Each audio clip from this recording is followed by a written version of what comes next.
Good evening, everyone, and welcome to a special meeting of the Board of Estimate and Apportionment for Wednesday, February 12th, 2025. Ms. Shannon Davis, please call the roll. Mayor Jones, Present. Comptroller Green, I'm present. President Green, Present. all are present. Hey, items presented for the first time, or our agenda is as follows. And a presentation on the changing federal landscape and potential fiscal impact that will have on our city's budget. Our guests this evening are Jim Brown and Tracy Tucker from our federal lobbying agency, which is Tracy Tucker Brown, and Casey Milberg, who is the Director of Policy for the Mayor's Office. I'm going to start with some brief remarks and then turn it over to Casey or Jim.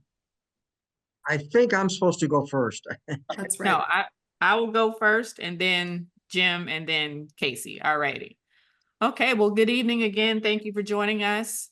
Late last month, the Trump administration tried to freeze billions of dollars in federal funds, and it caused mass confusion, and the ripple effects are still being felt today. This has turned into a legal battle with the Trump administration fighting hard to keep that freeze. Federal funds support law enforcement, affordable housing, seniors, flood response, and so many other things. And they've put every aspect of our day-to-day lives on the chopping block.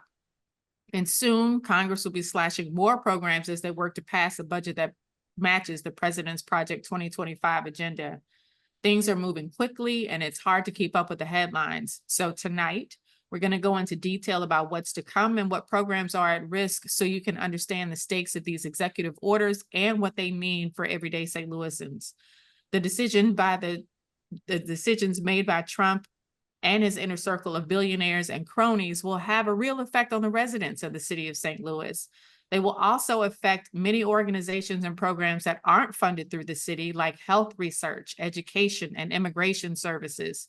But tonight, we are focusing on the funds that come through the city because that's where my administration can have the most impact on fighting back. And tonight you'll hear from our federal lobbying team, Jim Brown and Tracy Tucker, as well as my policy director, Casey Milberg, who will outline the challenges our city could face in the coming months and years and how your city government is working to protect St. Louis. And as we're pushed into uncharted waters, my team will continue to focus day and night to build up and support our community in every way we can. Now it is my pleasure to turn it over to Jim Brown and Tracy Tucker of Tracy Tucker Brown. Well, thank you, Mayor. And basically, not since Ronald Reagan have we seen this level of cuts and attacks on various federal agencies. It really is akin to the Federalist Society, which I would remind everybody is their philosophy basically is the federal government needs to focus on the Department of Defense, immigration, and foreign affairs, and everything else should be handled by the states. And so this is some of the examples you've seen recently in the news where the president proposed eliminating FEMA and turning all of those responsibilities over to the states. Department of Education being dissolved and having that responsibility returned to the states. Certainly there would be some federal funding that would flow from the federal government to these agencies, but it would be nothing like we've seen over the last 40 or 50 years. So where we are tonight is that, thank heavens, the judiciary has stepped up and intervened on 5 or 6 TROs, one involving state and local funding, which dramatically affected us, forcing retirements of thousands of federal employees who do not want to retire, wiping out the Consumer Protection Agency, USAID, basically just a bull in a china shop approach to federally funding. And so what's happened is that fortunately, democratically appointed and Republican appointed federal judges have stepped up and issued TROs. In our case, particularly with the state and federal funding, our TRO is in place. There's a hearing that has been called by that federal judge, who I believe was appointed by George Bush. the plaintiffs, in our case, we will show the damage that this is going to happen, that could occur rather to our um, local departments of government. And the Musk team will be called in to basically make a statement and try to convince the judge that there is abuse and waste as they claim there is. Um, so uh, this could really trigger, I'm not being dramatic here, but you've probably seen in the news in the last 48 hours, a lot of discussion about this could trigger a constitutional crisis. Well, uh, if you look through history, there were two times when presidents defied the Supreme Court. One was Andrew Jackson when he tried to move the Cherokee Nation into a reservation. And fortunately, it didn't get to the final point before his Secretary of State at the time stepped in and avoided getting a ruling from the Supreme Court. He basically said, well, the Supreme Court doesn't have an army, so what are you going to do? But that was resolved before it got to the final step. The second one that got resolved before the final step was Richard Nixon refusing to turn over the Watergate tapes. And as you know, what occurred there is the 8 or 9 powerful Republican senators went to the White House and said, you have to resign because if not, we're going to impeach you and you're going to be impeached.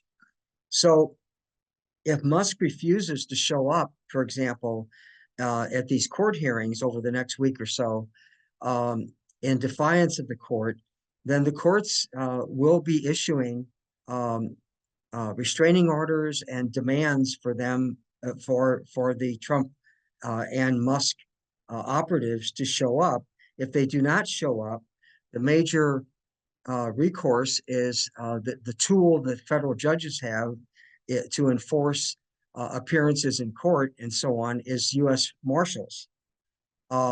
So the problem there is that the U.S. Marshals report directly to DOJ and the Attorney General Pam Bondi. So God knows what she would do in that case. Would she tell the federal marshals to step down, stand down, or would she tell them to move ahead? So it's a very difficult time at the moment. And when you ask constitutional experts and ask veterans of Capitol Hill for the last 40 years, I only go back to 1980, but we've never seen anything like this before. And so we really can't predict what's going to happen, but thank God the judges are stepping up. And the Congress, the Democrats, of course, as you know, are 3 votes down in the Senate and 4 or 5 votes down in the House, depending on how things shake out with various congressmen that have been nominated for federal cabinet positions, and they're still there, but they'll be leaving. But nevertheless, the Republicans control the White House, the House, and the Senate. And so the judiciary and the Democratic leaders who have been stepping up vigorously and joining demonstrations and making strong objections. It may come down to people, U.S. citizens, just standing up and raising Cain and saying that this is not the way to run a government. Musk claims fraud and abuse in a lot of the agencies that he's forced to shut down, and there's no proof of that at the moment. And what these judges will do is in order to get relief from their TRO, they're going to say, show us what you're finding. And at the moment, we think he's going to have difficulty coming up with much. So the mayor has put together a list of projects and the impact that elimination of funding for those projects, are not projects, but categories of federal funding would have on city departments and city residents. And it is a pretty startling list. And we've provided this to our congressional delegation. so that they can see what the impact will be here if this course of action is pursued and the Congress does not push back. Now, there are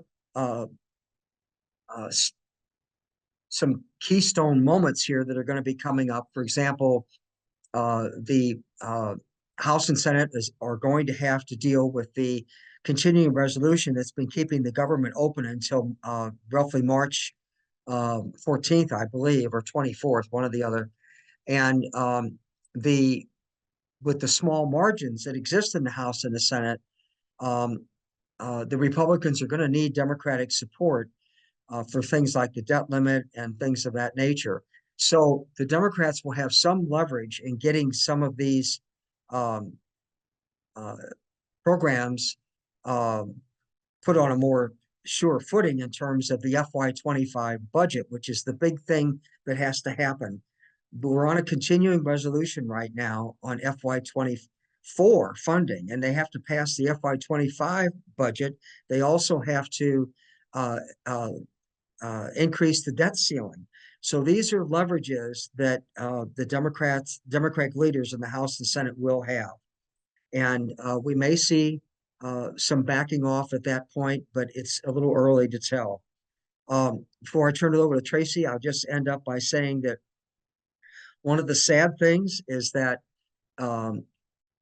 going forward from what we've been told so far, when you turn in a federal grant request, we used to emphasize the benefits to underutilized communities and to individuals who don't have a car in case of transit projects and so on. And now we're being told that because of the DEI and woke philosophies that are being expressed by the new administration, we have to stress things like just economic development and jobs in our future job applications, our federal applications.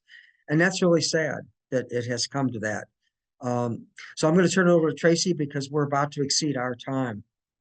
Thank you, Jim. And I would just underline a couple of points that in terms of the Trump administration's new executive orders and what they mean for the city related to the funding freeze. And while the courts have stepped in at this moment to insist that the administration continue to fund projects, what the administration has done is put a freeze on bipartisan infrastructure law funding, Inflation Reduction Act funding. And what this means on a practical basis is we're talking about, solar panels for low-income communities, parts of the St. Louis community under the Solar for All grant that the city was successful in, getting with the state and other partners throughout the Midwestern region.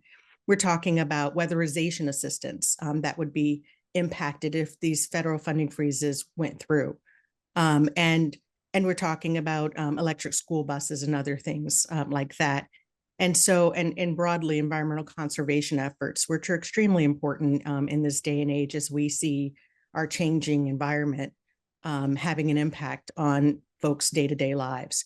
So, Mayor Jones and the team and everyone within the city and the Board of E&A, I know that everyone's active in your organizations. Mayor Jones works with the U.S. Conference of Mayors as a trustee in the organization, and cities across the nation are elevating these issues and making their message, known and heard to the congressional delegations and also to the Trump administration.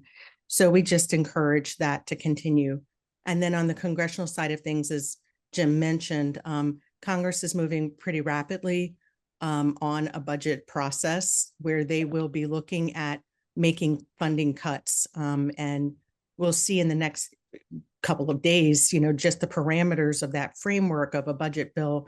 But in the coming weeks, we'll see more detail about what will be put on the table to potentially be cut in exchange for border security, increases in defense spending, energy spending, as well as tax cuts. So more to come on that front, but certainly these are parallel tracks and the threats are real. And we just, appreciate the opportunity to present today. Thank you. Thank you, Jim and Tracy. It's my pleasure now to turn it over to Casey Milberg, who's going to review what this means for our city budget. Casey?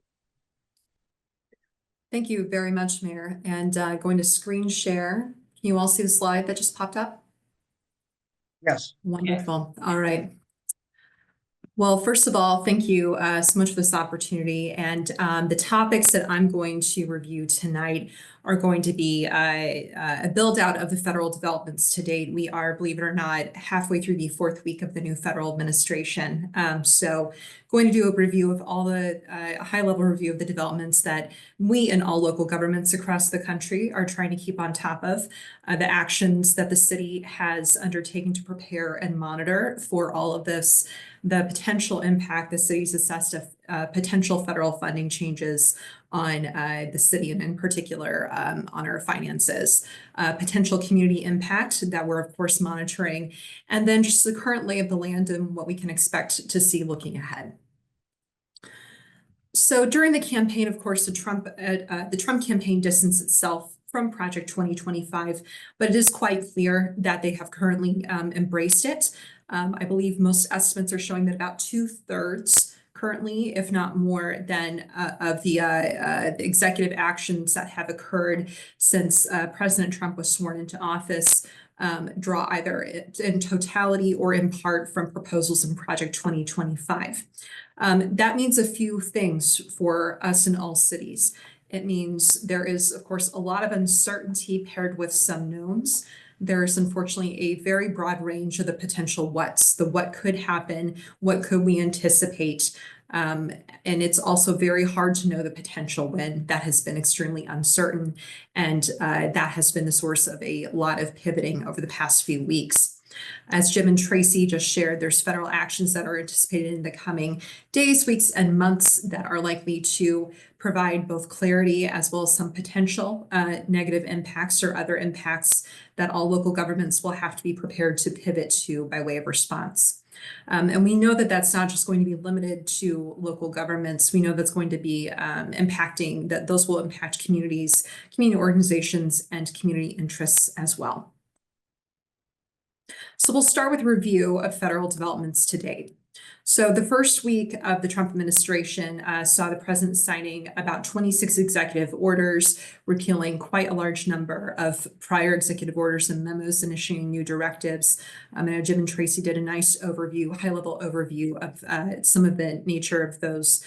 We also saw the closure of federal DEI offices, a directive to federal health agencies to pause external communications until future approval, a rollback of an Obama-era directive protecting our international residents when they're in sensitive areas like hospitals, places of worship, courtrooms, funerals, weddings, and schools, as well as the start of some high-profile ICE deportations occurring, immigrations and customs enforcement deportations occurring in major cities across the United States. Week 2 was when we, of course, saw the unveiling of the freeze, the federal funding memo freeze. Some initial takeaways from that were that ARPA is safe, certainly for communities like ours. We have drawn all of that down. It is in our pockets, for lack of a better term. A lot of the risk remains for funding that is not yet obligated and that has not yet also been received, even though it has been obligated. So really the safest federal money is the money that we have finalized all the paperwork for and that we have drawn down. In addition, during week 2, we saw the president sign an executive order to seek the end of the use of gender-affirming puberty blockers, hormones, or surgery. And then, of course, the offer to federal employees the opportunity to resign while retaining full pay and benefits through the end of the federal fiscal year in order to create a, quote, reliable, loyal, trustworthy, reformed federal workforce. So obviously that has impacted and will likely continue to impact a lot of the relationships that local governments have with federal civil servants with whom they've worked with for many, many years.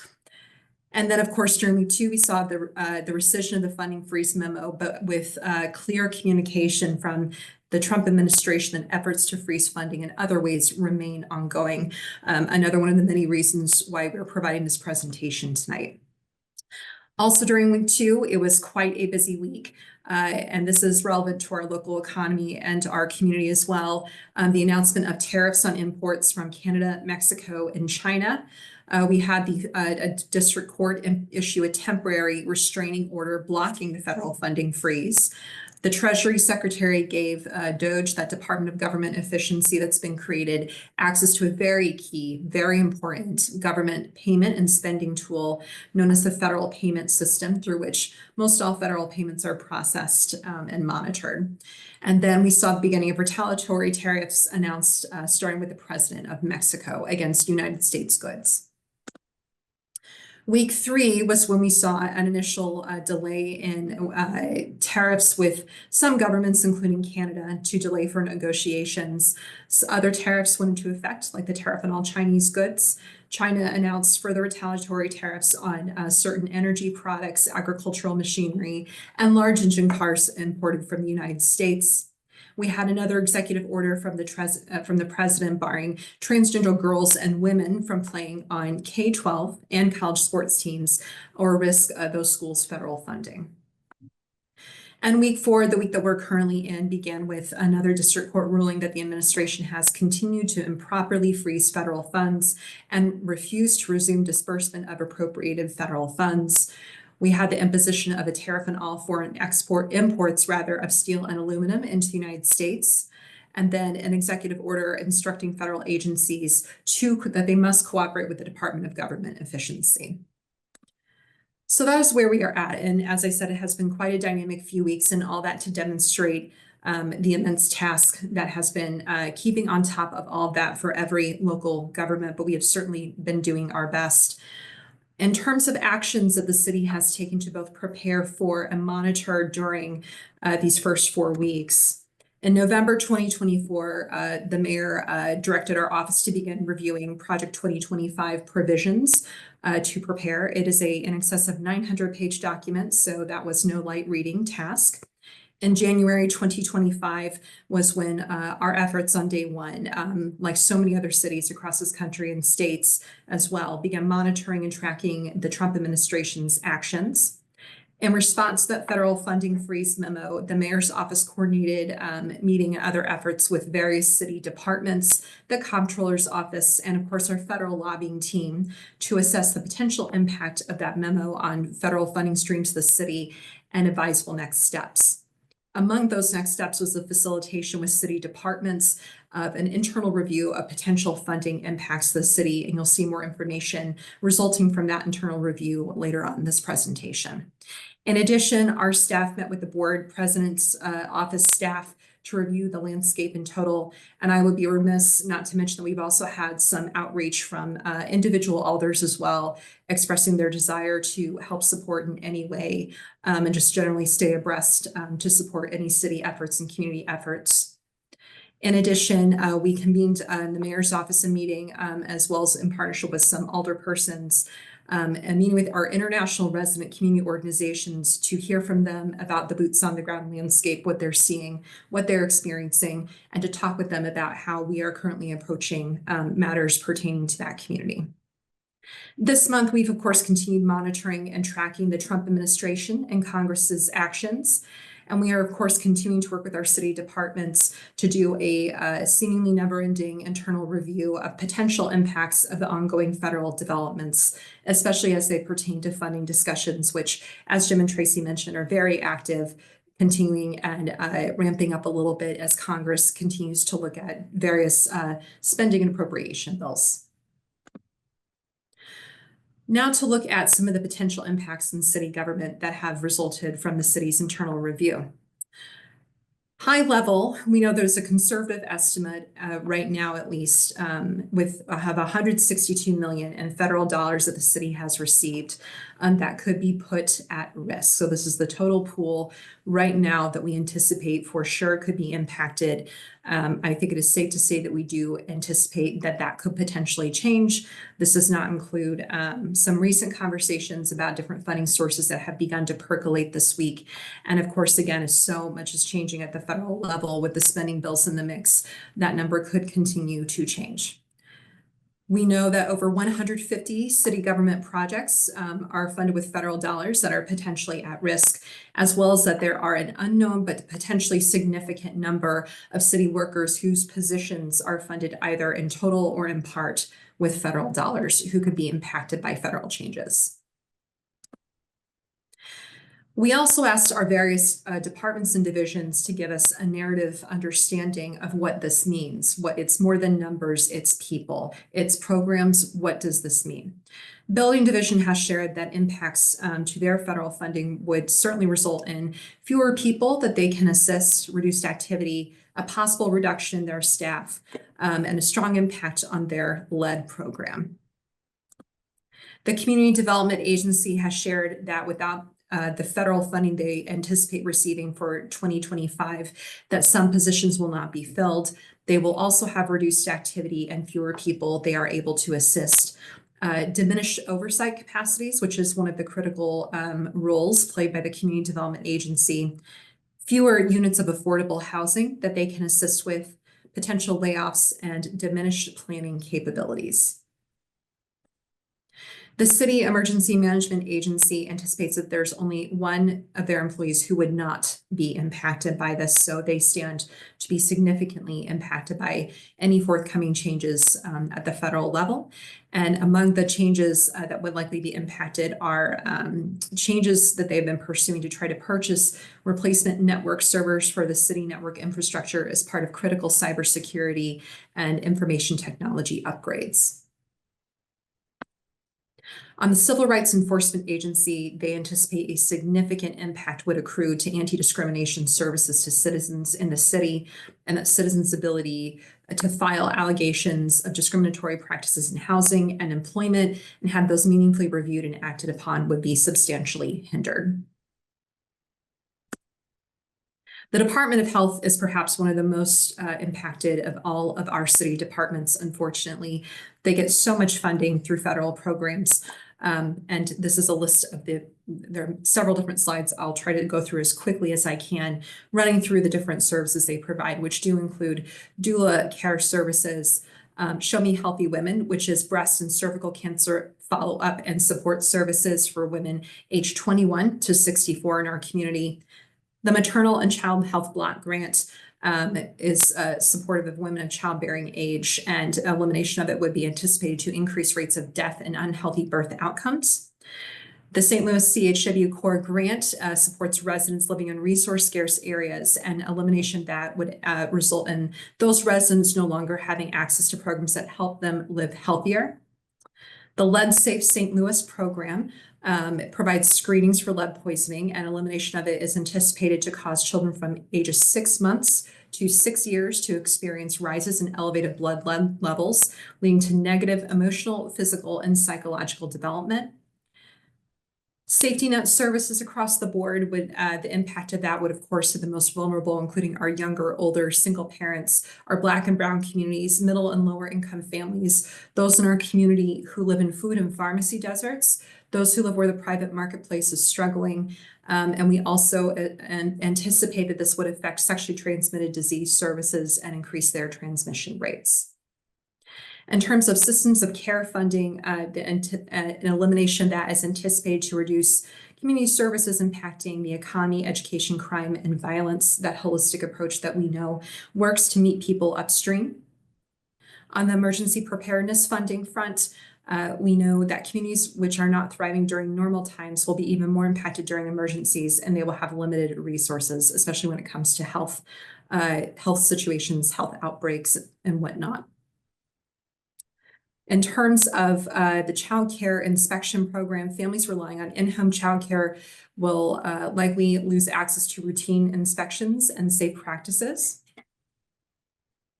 In terms of HIV and sexually transmitted infection prevention, the impact of that would likely be centered on refugees, our LGBTQ+ population, Black women, our Latin community, and the general population as well. And we do anticipate that the HIV program would not be able to fund subcontractors, which would be a tremendous impact. The perinatal hepatitis B program would be impacted, as the program could no longer monitor and investigate hepatitis B positive pregnant people and infants. And the HIV surveillance program would be impacted and such that the city would lose the ability to monitor and impact the spread of HIV within our populations. Continued impacts we likely felt in the tuberculosis program. The program would likely cease to exist, which impacts those who require testing or treatment, particularly in high-risk populations. Our Narcan distribution and training program would likely be impacted in such a way that training and supplies would no longer be provided. Our Behavioral Health Bureau programs would receive likely a significant reduction in funding, and it would impact areas across the city with the highest mental health and overdose rates, would result in poor mental health outcomes and emergency room utilization for mental health, and would disproportionately impact our lower income, predominantly Black neighborhoods and other vulnerable populations as well. In addition, the communications of our Department of Health would be impacted as well, because the loss of funding would be anticipated to severely compromise the department's ability to create and share essential messaging, hindering efforts to address pressing community health issues. And not simply specific to our local health department, but other health impacts that would certainly be felt through the elimination of funding for programs that we do not necessarily administer here, but are administered through federal funding that our community benefits from.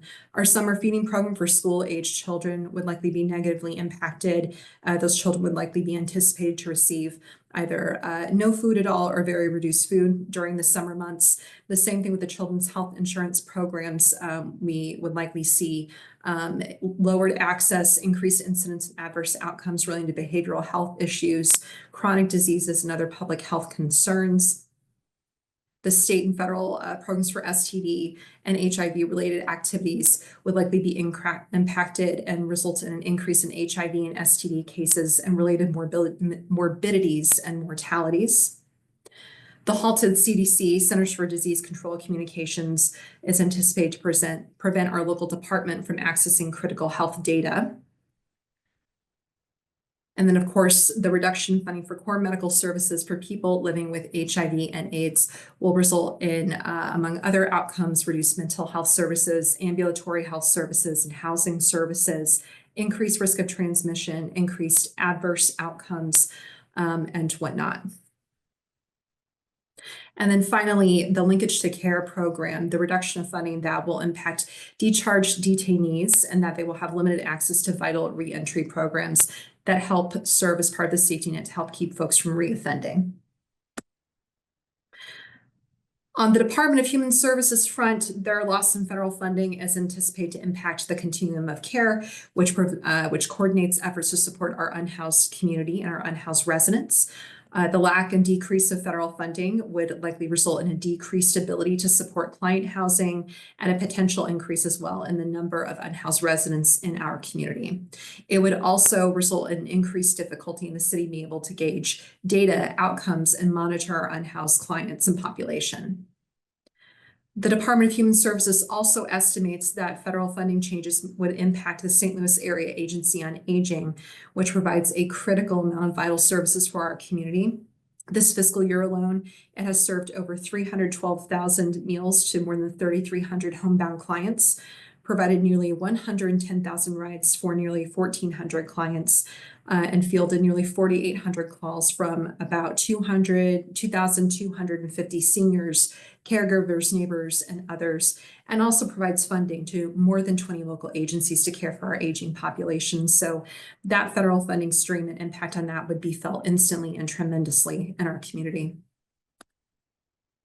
Parks, Recreation, and Forestry anticipates impacts to the tree inventory for parks that do not yet have that inventory, and that they would have a decreased ability to support the health of the tree canopy and climate and economic justice screening tool areas.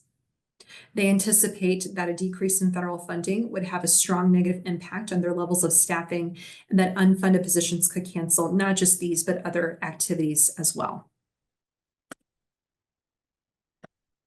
The St. Louis Agency Training and Employment would also face significant impacts. Their WIOA formula grant currently serves 11,000 people in our community and would likely be negatively impacted by any federal changes.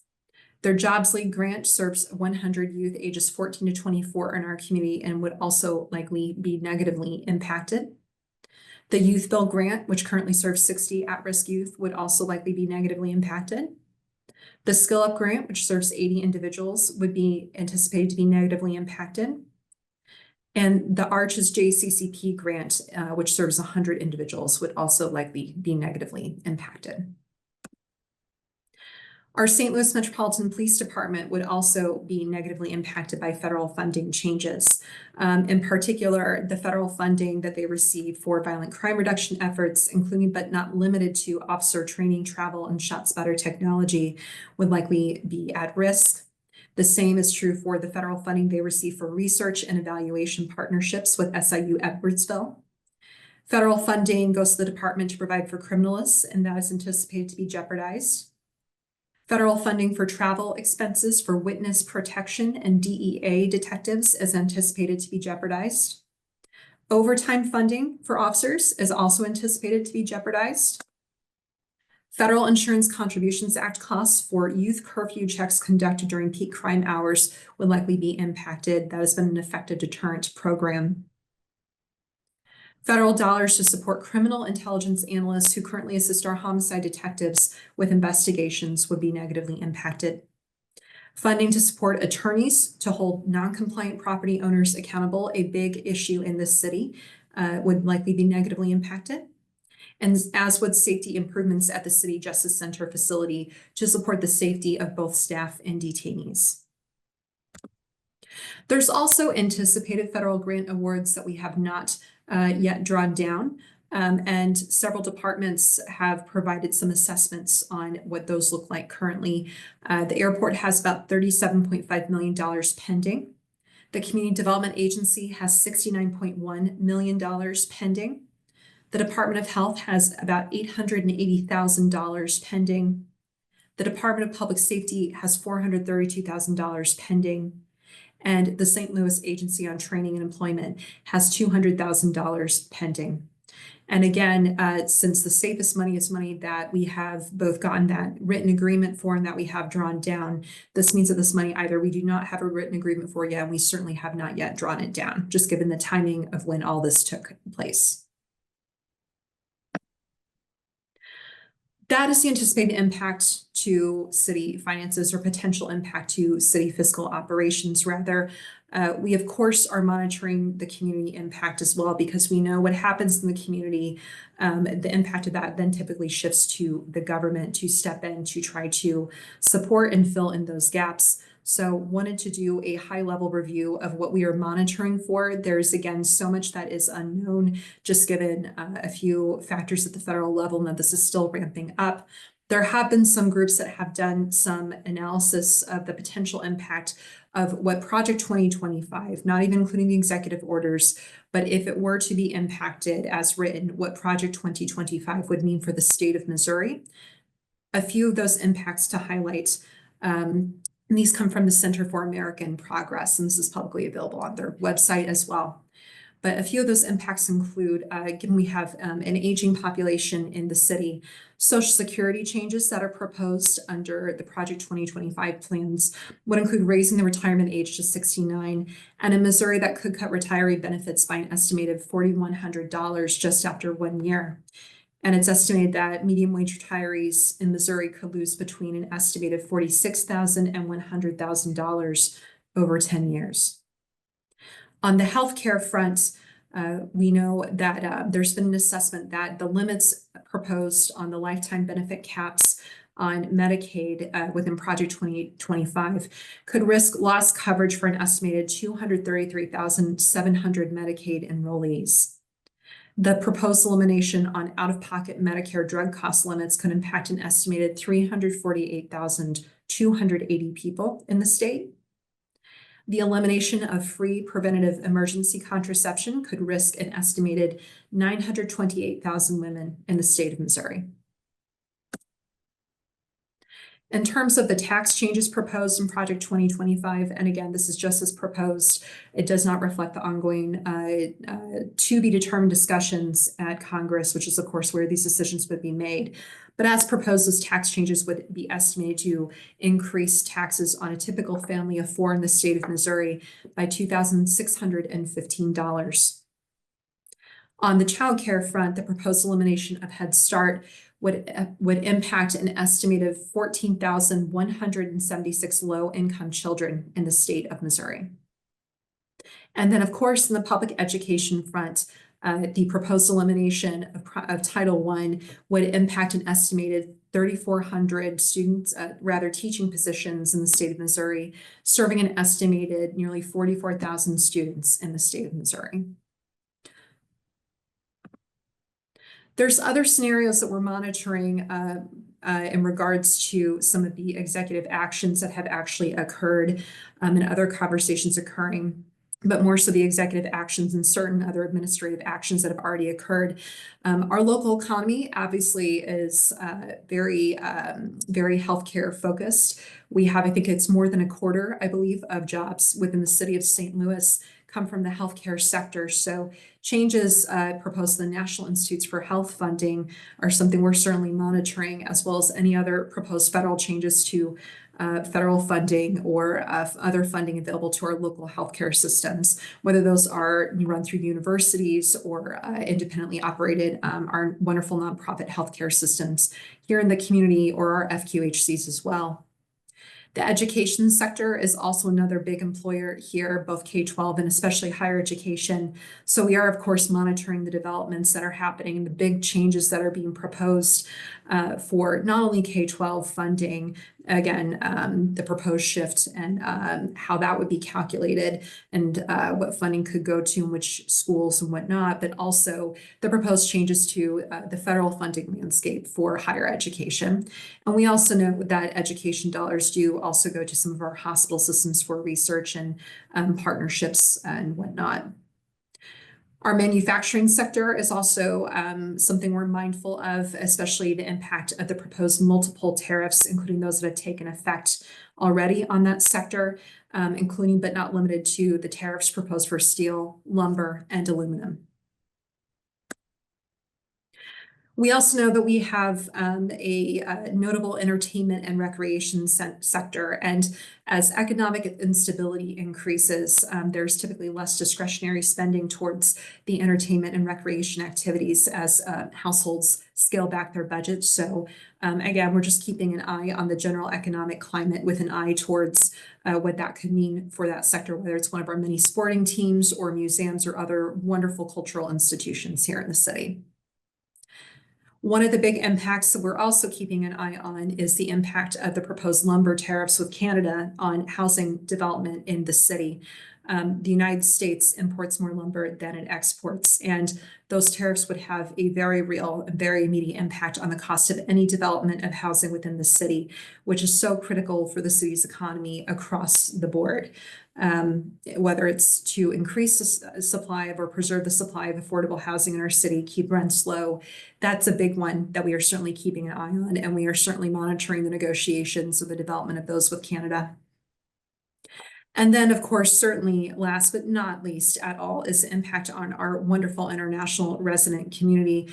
We have such a vibrant and growing and wonderful community of international residents, and the prospect of increased enforcements, whatever that could look like, crackdowns that has gotten so much attention, so much concern within our community, as well as across the country, that has the real potential to cause a loss of their economic contribution to our local economy.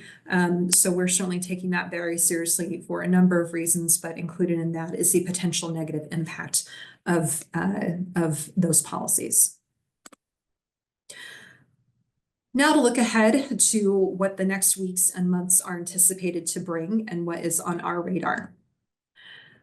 So we're still working through delays in federal clarity. We know in part that's because of some federal agency staffing shifts with the purge, with the quote unquote option for retirement among the federal civil service sector. they're losing a lot of employees, which means there's less people to do the work right now, a little bit of a slowdown.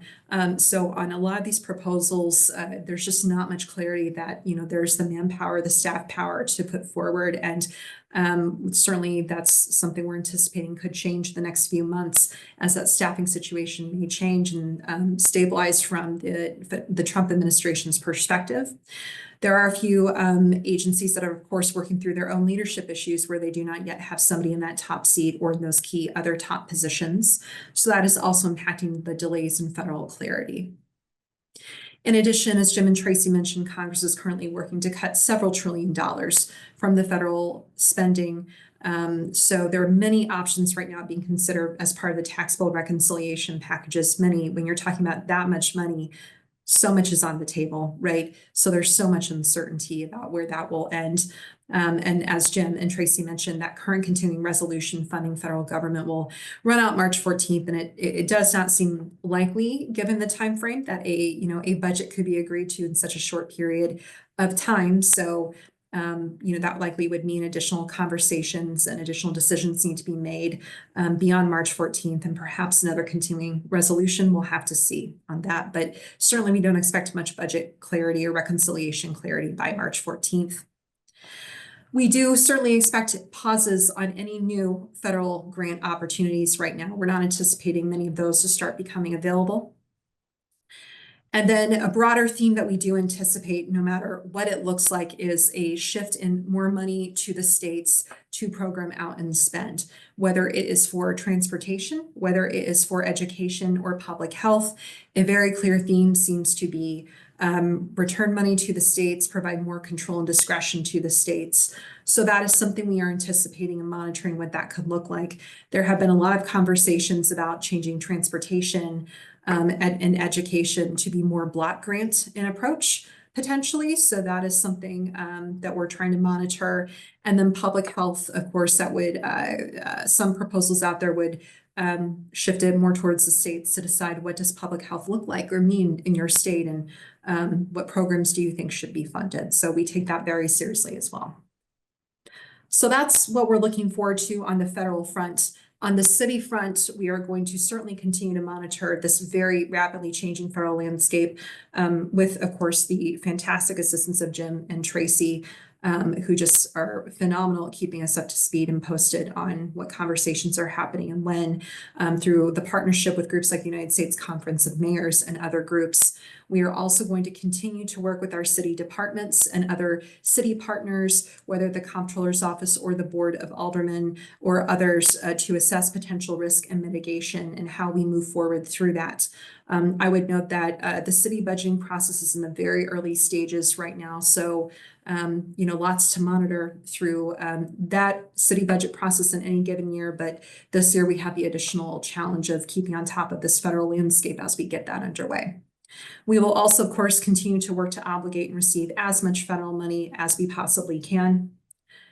And then, of course, we will continue to track the community impact in close collaboration with our community stakeholders. And that is it from me. Do any of the members of ENA have any questions for either Casey, Jim, or Tracy? I do. Go ahead. Well, first, I want to just thank you, Mayor Jones, and thank you, Casey, for being very proactive in this. I know we've had a lot of conversations between our offices since November, kind of looking back to 2016. I often tell folks that, the first Trump administration was some of the most stressful years of my life. It's when I first started getting gray hair because, we had to felt like the world was continually on fire and we were playing whack-a-mole with trying to catch up to and respond to all the chaos. And Jim, when you said we were in week 4 of this, I had a hard time like comprehending that, because it seems like we have it already seems like we've been doing this for a very long time.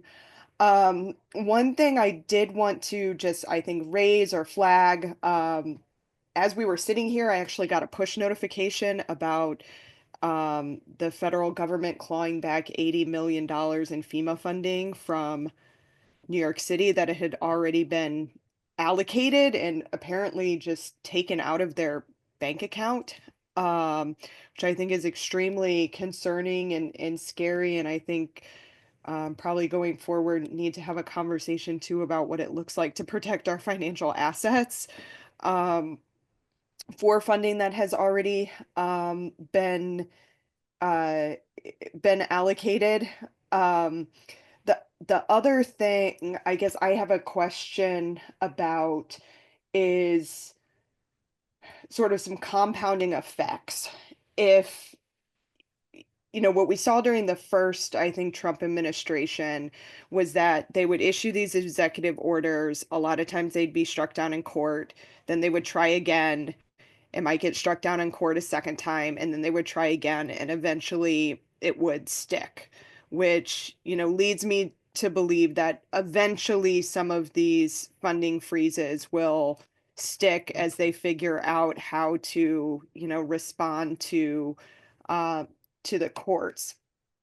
What my, I think, question is I think the compounding impact that this could have from the point of view of if funds are frozen, but then also if we were in a place where the debt ceiling is not raised and essentially the federal government ends up shutting down because there's no deal or whatever made.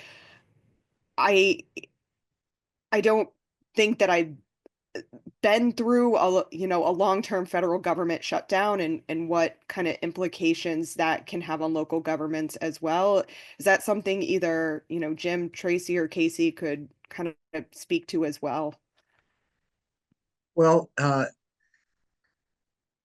guess the longest one actually was under the first Trump administration. I think we went 28 days, if I'm not mistaken. And all the federal employees were, once the deal was finally cut, all the federal employees that had lost pay were reimbursed.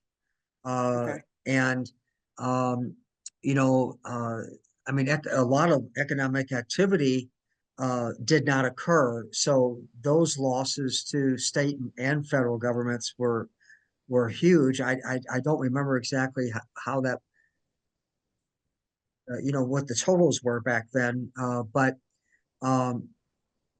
yeah, I mean, I think the only plus side to having a shutdown like that is people begin to realize, oh, it's not just I can't get in my national park. It's, funding for this, that, or the other is no longer available, or they start laying off air traffic controllers, or so let's hope it doesn't come to that. But I think you're going to see quite a few showdowns in court. And I think the judiciary, I've talked to a friend of mine who is a judge who said that, they're viewing themselves as really a major barrier here to protecting existing government agencies and government programs. And I think they're going to take their role very, very seriously. And I really do think you're going to see some judges haul some of the Doge people in, and there's going to be defiance. And then we're going to see some judges find people in contempt of court. And then, hopefully we'll have some good examples where somebody will actually get jailed and a U.S. Marshal will actually do it. And I mean, Trump said the other night at his press conference that he is going to, that they will, there was one where Musk was in the Oval Office, and that they will obey federal judicial directives.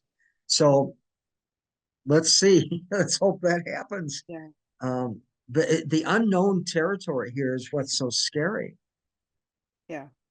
Yeah, President Gray, I think that's a great point, and I certainly was not around for, here in city government during that last lengthy freeze. But what I think is an interesting layer that we will have to consider as part of that is, whatever impact, and it is meaningful, right, that we see as a city in terms of the federal funding we receive, it is infinitely greater at the state level. And I think that that is another ripple effect layer that will be very real, whether it's in terms of impact to programs, immediate cutoff, impact to, state employees and who are funded through those federal funding streams. Yeah, the ripple effects are very real and will accumulate, I do believe, very quickly. Certainly, I think the state has a much higher risk of, very serious ripple effects than the city does, at least in terms of the immediate impact. And that's not to diminish, what they'll look like in the city. It's just at the state level, they just have so much more federal money coming in that could be impacted by this, that fund their services, their employees and whatnot. So it's, a great question. I think it's something where that's why we're, all trying to keep on top of this, day by day, because that's what, that's what we have to do to understand, how best to prepare. And, certainly I think that will be part of the conversation going into, the budgeting process, is just being mindful of what's happening on a day-to-day basis.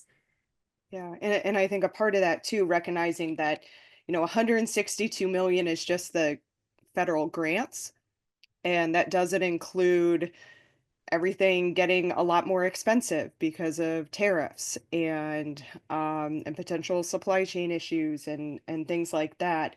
The other piece that I think is concerning that we need to think through is this shift to states to disseminate resources. I mean, when we at the beginning of the pandemic, when the CARES Act was passed and initially that went to the states instead of localities, St. Louis really got the short end of the stick in terms of the funding that we should have received through that. And luckily ARPA came next and they kind of learned some lessons from that and giving funding directly to cities.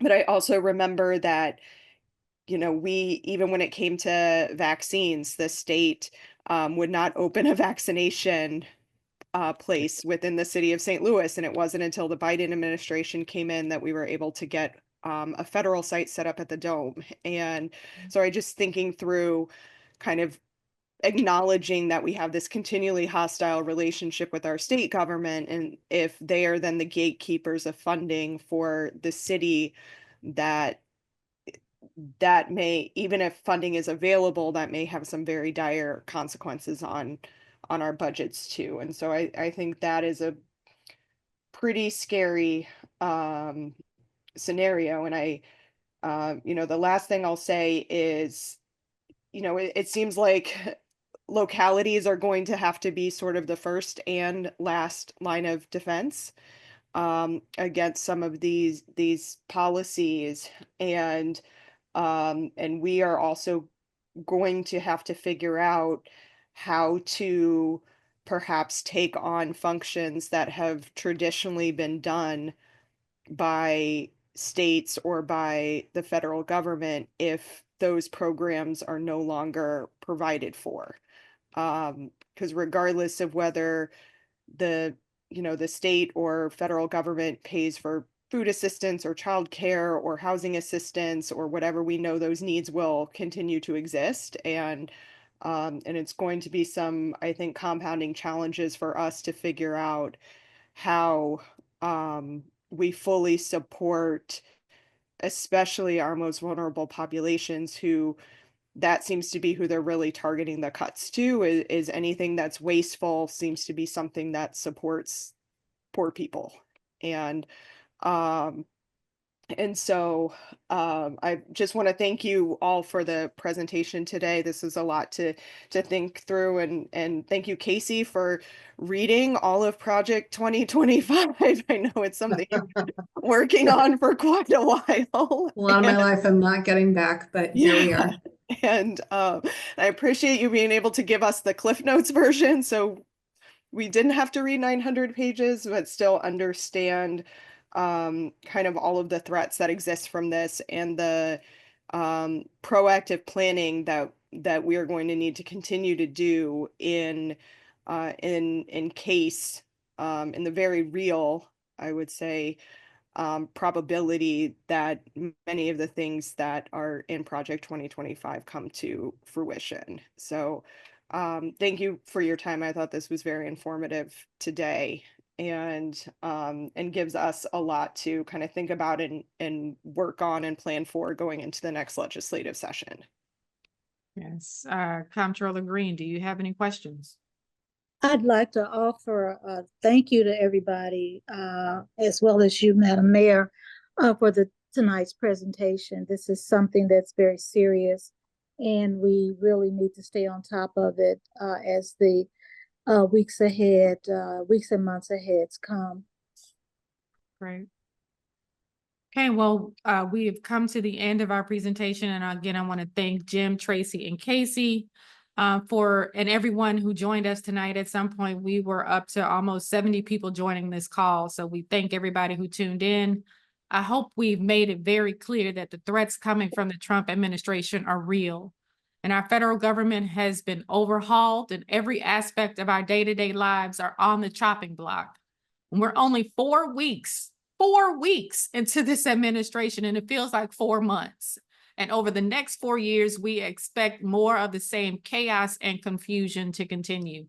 See, tonight, tomorrow, and every day, we're encouraging you to call your senators and your representatives at the federal level and ask that they fight back against these reckless executive orders and Project 2025, which promises to dismantle federal funding that supports law enforcement, affordable housing, seniors, our unhoused, flood response, and so much more.